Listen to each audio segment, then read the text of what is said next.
Hey, welcome to What's the FIC, where two nerdy librarians, Gina and Meg, discuss everything from literature to movies, gaming, education, anime, manga, and more. All your favorite things that you get geeked about, we talk about. Plus, we give you tips on all the latest free resources from the library. So let's get into the thick of it. All right, welcome back, welcome back, welcome back. You guys already know what's going on. This is Meg Gina. and we're back with a new episode of What's the Fic, a library podcast. I know you guys have been waiting all month long to see what we were going to do this time. So, this is the time of year where we have lots of graduates. Today's episode is what to do after high school. Maybe you want to go to college or trade school. Maybe you want to jump right into the workforce. Well, today we're going to talk about your options after graduation. So, Gina, what are we working with here? What do we want to hop on first? Well, first off, we want to say congratulations to any and all graduates, not just at the high school level, but at any level. You have done an amazing job. You've made it through whatever your course of study was, and just sincerely from the library, congratulations to you, graduates, because Ooh, it is that season. yeah. Yes. But just a special note for high schoolers, we're going to jump right into talking about one of the big options that people take after high school, which is college. Mm-hmm. Um, Here at the library, we hope that we have been conducive to your academic studies and have helped in some way, somehow. But whether it's technical school or traditional four year college, we already know how nerve wracking it can be to take on college applications and trying to get everything that you think you should be doing in order to take that next step. So, what we want to talk about is, of course, we want to tell you the typical stuff, which is what good grades. You know, make sure you volunteer your time so you can stand out. You want Mm-hmm. good test scores and a well written personal letter, Oh, maybe yeah. you're coming up with a resume or something to hand in as well. But we just want to kind of give you like a dose of that and our own personal things. So we're gonna start with Mm-hmm. good grades. Yeah, yeah. So good grades, I feel like it's the backbone of any application after school. We're hoping for A's and B's. We're hoping that you're able to do your best, but life happens. Mm-hmm. So what we want to take into account is just to remember that you want to do your absolute best, to get those grades in, to meet those GPAs for the school of your choice. Mm-hmm. Every school does not have the same GPA requirements in general. You just want to try to make yourself stand out as best as possible, Mm-hmm. and grades can help you do that. Make sure you take some time. If you, let's just say you have a rough patch, we have gone and going through a pandemic, so there's some rough patches that have happened. Mm-hmm. There's a transition from being in the classroom to being online to being back in the classroom. And Mm-hmm. make sure that you make note of that in your personal letters. So do that and just give yourself grace, y'all. For sure. Oh, Give yeah. yourself grace. I feel like that's very important. And the other Mm-hmm. thing also is sometimes, not all the times, but if you are a senior, let's just say you took a chance on that IB class or that AP Euro class Mm-hmm. and you got a C in it.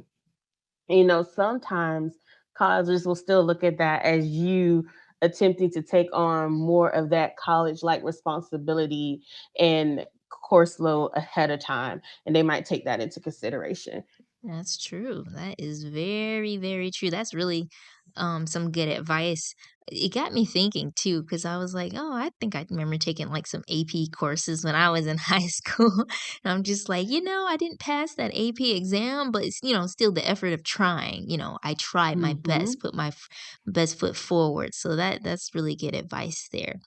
But there are some other things that you can do and you should do if you are someone who will be applying to college. And this always looks good on your college resume is volunteering. Okay. So, I know a lot of people kind of want to go out and work summer jobs and things, and that's great too. But it never hurts to go volunteer, at some of the local organizations that are in your city.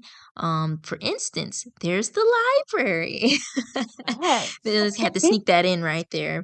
But you can go to your local library and volunteer. That looks good.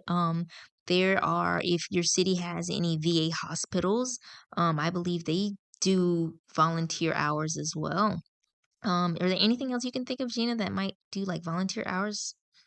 That'd be a good place to start. um I think anything that you're extending yourself and volunteering your services on that you're not taking payment for. So, like, I know not all vacation Bible school people get paid.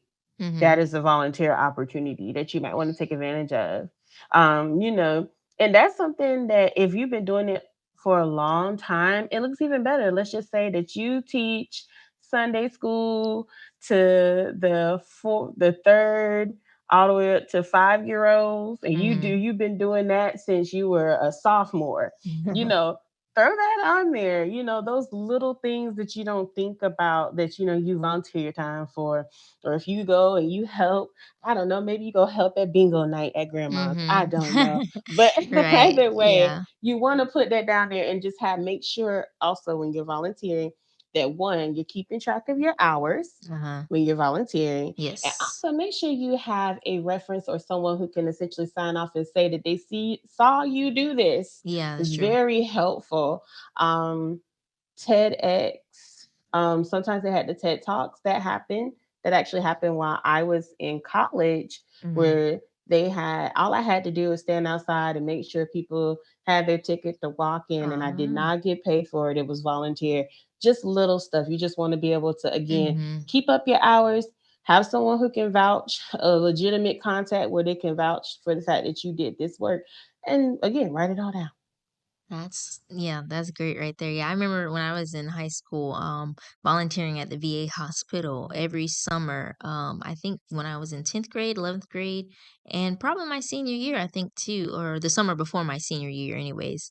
And that was a really great experience because I worked in various different departments, and like you said, I had a legitimate contact with the supervisor, who was in charge of volunteers that come in, the high school students, and I was able to put that on my resume, and so that looked pretty good, Ooh, especially when you don't really have a lot of job experience.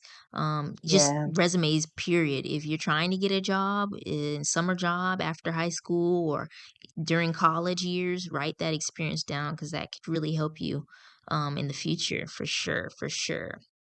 Now this one is a biggie. I don't want nobody to get stressed about this, but Yeah. test scores are important for college applications as well.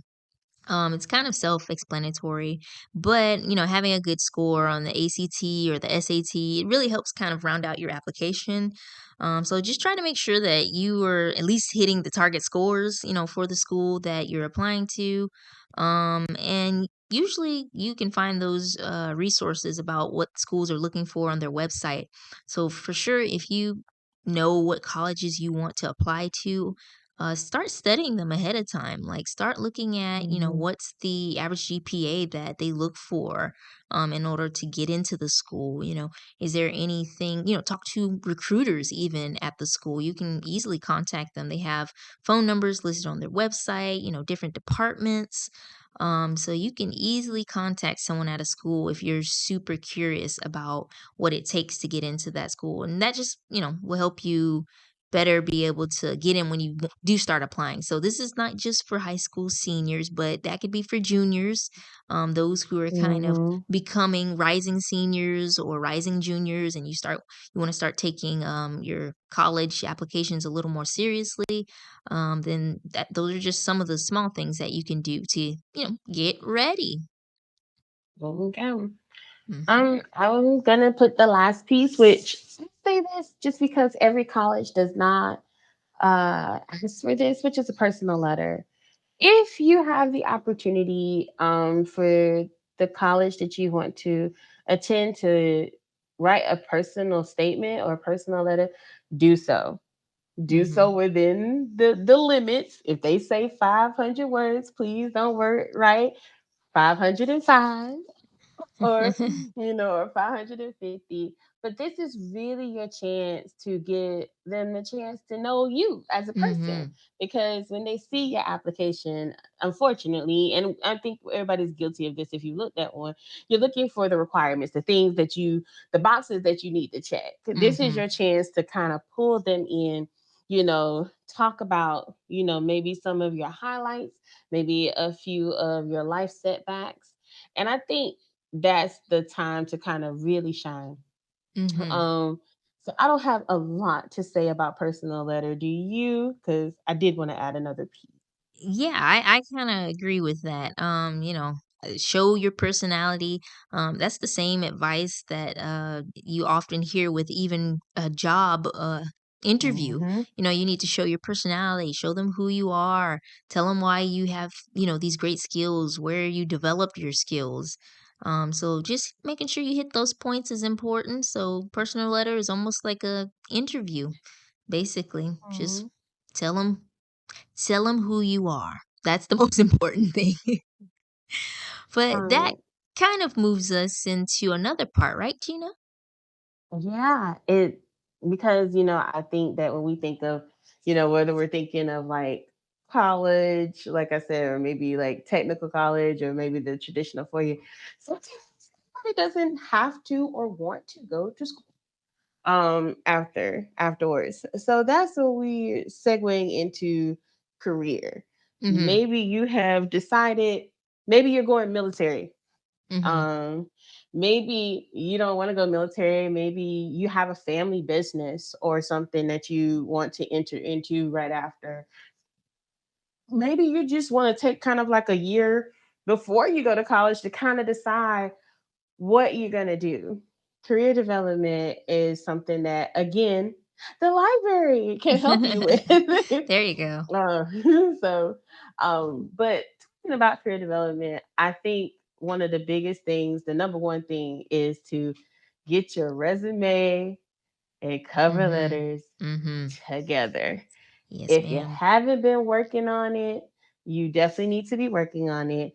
Kind of similar to what we were talking about, you know, telling them who you are in your personal letter.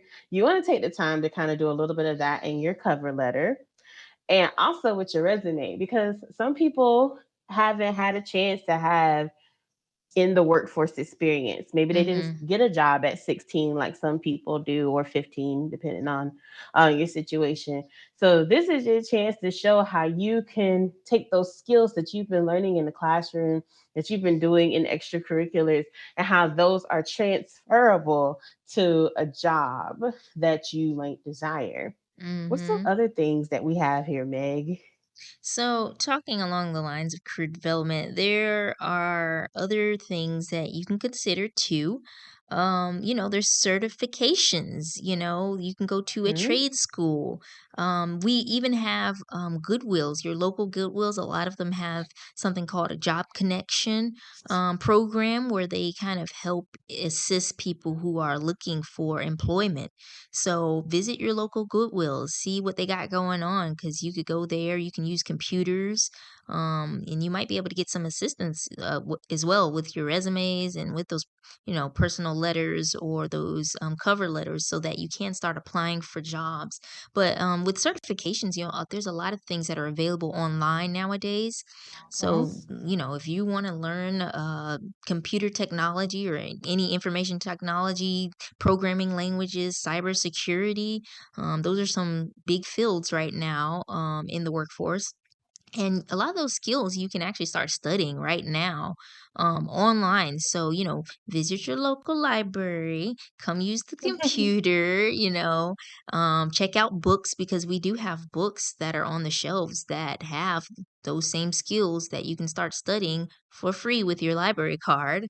But yeah, those are just some of the other options. It doesn't hurt to weigh your options and consider trades. You know, Technical schools are great too because they offer a lot of hands on experience and work opportunities.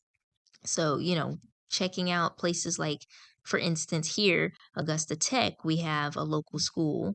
Or, like I said, going online and finding those certifications and just getting started with that. So, you have options, and there's a lot of good ways to learn, and there's different ways to learn.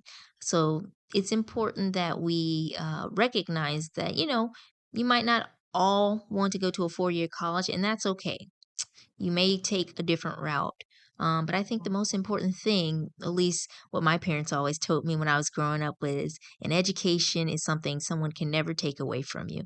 So I think no Mm, matter how you choose to learn after high school or after college, even if you want to continue your education, just get your education. Learn. Learning is so important.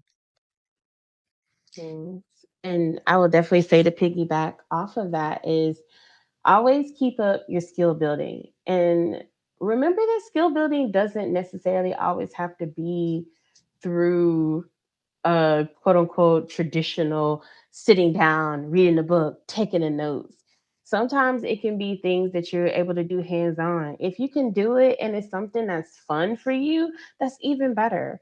I think a perfect example is some people, I don't know if I've mentioned this ever before, but Hmm. I've been afforded some really cool opportunities just because I love anime and I always talk about how I love anime, but it actually inspired me to want to learn Japanese. And in high school, I had an opportunity to take Japanese. I think we talked about this at one point. I Hmm. had to have an 85 or better in my English class, and I had to get a recommendation from 3 teachers in order Ah. to enroll into the class. And y'all, my mama wanted me to take Spanish. Oh, She did no. not want me to take Japanese. She was just like, you should take Spanish.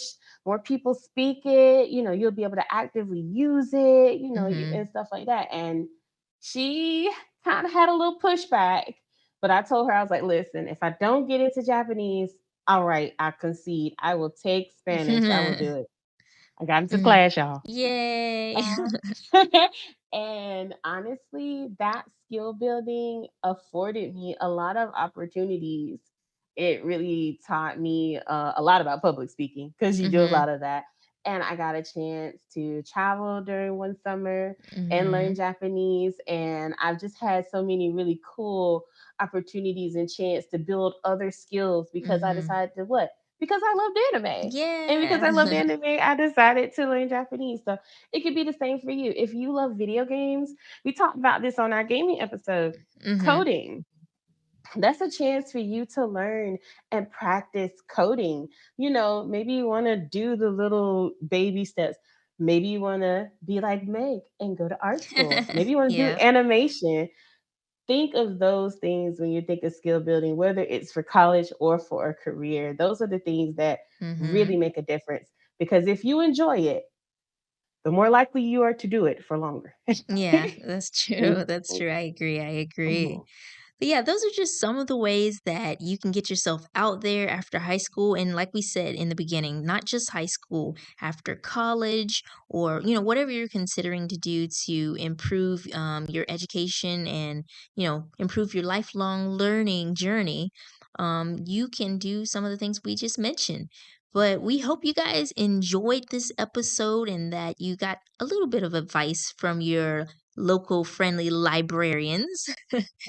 But we will be back next month, the fourth Wednesday of the month at 2 p.m. with a new episode. What are we covering, Gina? Because it's going to be exciting for the summer. It's what I want to do. Travel. Yes, Travel, yay. traveling.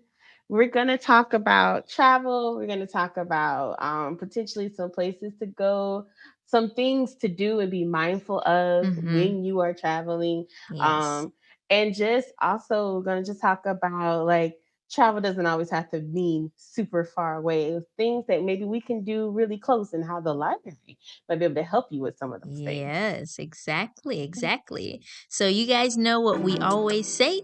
We've got the FIC, so Hey, with us. bye. Bye. Thank you for listening. Tune in for new episodes every second and fourth Wednesday of the month. If you like hanging with your friendly, nerdy librarians, follow our library on Facebook at ARCPLS or on Instagram and Twitter at Augusta-GA Lib.